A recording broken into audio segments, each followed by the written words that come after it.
many things we take for granted in our lives. Imagine having to walk to work blindfolded. How about in the middle of the winter with no shoes? I'm giving a presentation about my great-great-great-grandfather, Hans Ulrich Bryner Jr. He was born April 22nd, 1827 in Zurich, Switzerland. Now, he was well known and awarded for his butchering skills, and he won many gold medals.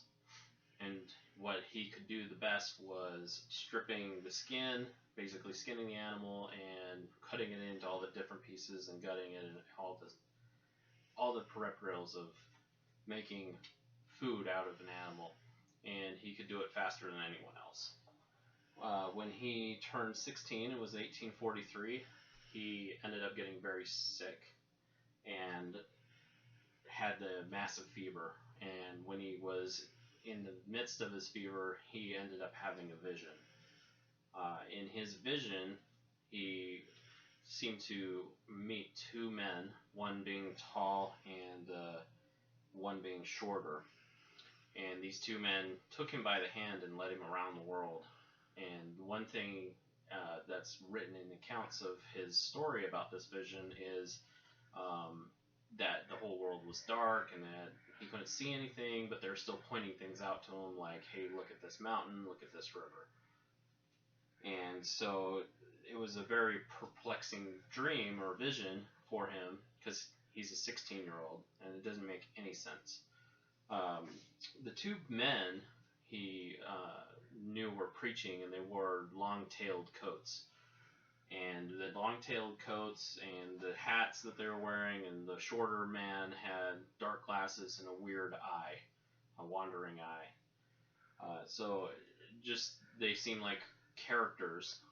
So he, spent many years pondering this vision. Shortly after that, in his early 20s, he met his wife, Anna Maria Dorothea Mathis, and they ended up having a couple children.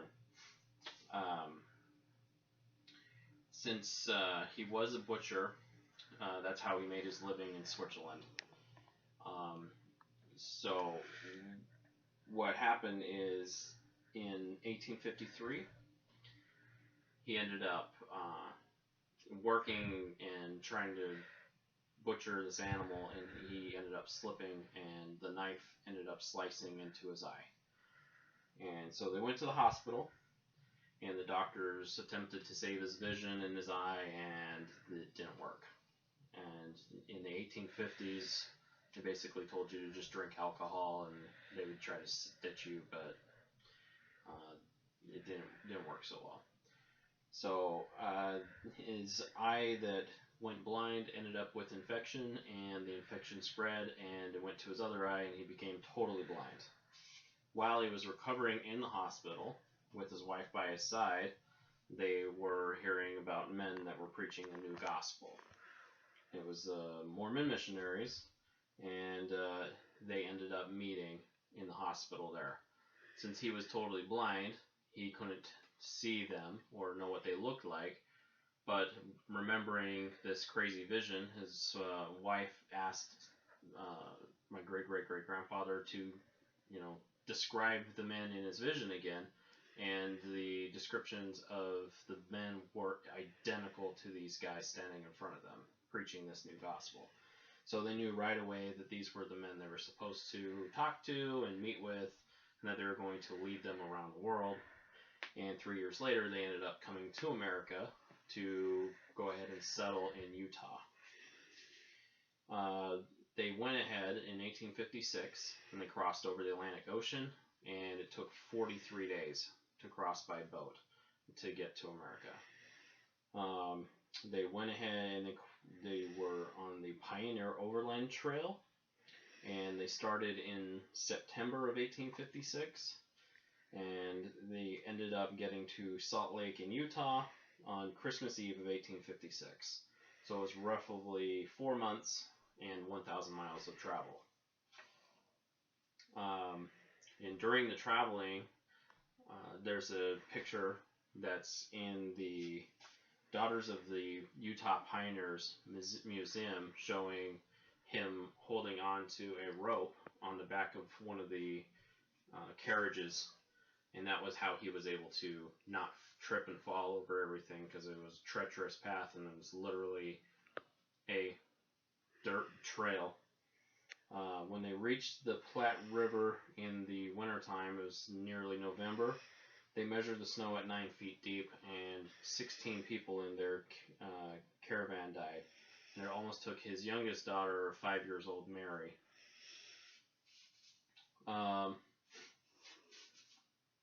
Now, when they got to Salt Lake, they ended up settling down and being members of the Mormon Church.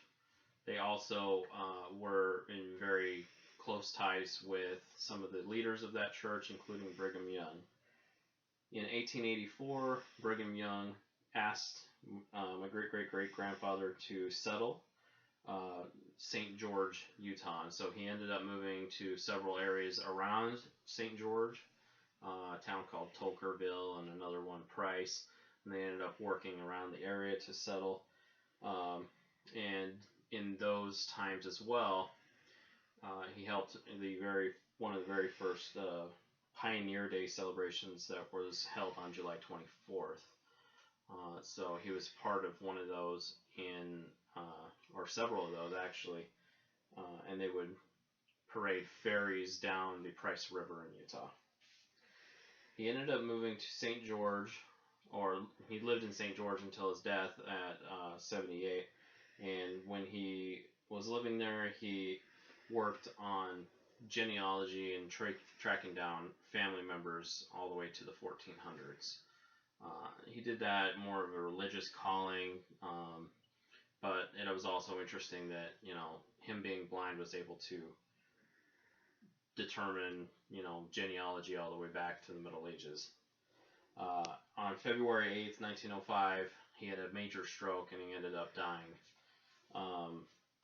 And he was buried in St. George, and his dad was also in St. George and died there and was buried there as well. His tombstone is still there and can be seen, and it's like a pink granite. But overall, it was an amazing story about him and his life, and the fact that his vision did come true, and he was able to, explore America and see things via eyesight, friends and family, but that he was able to accomplish so much after being blinded.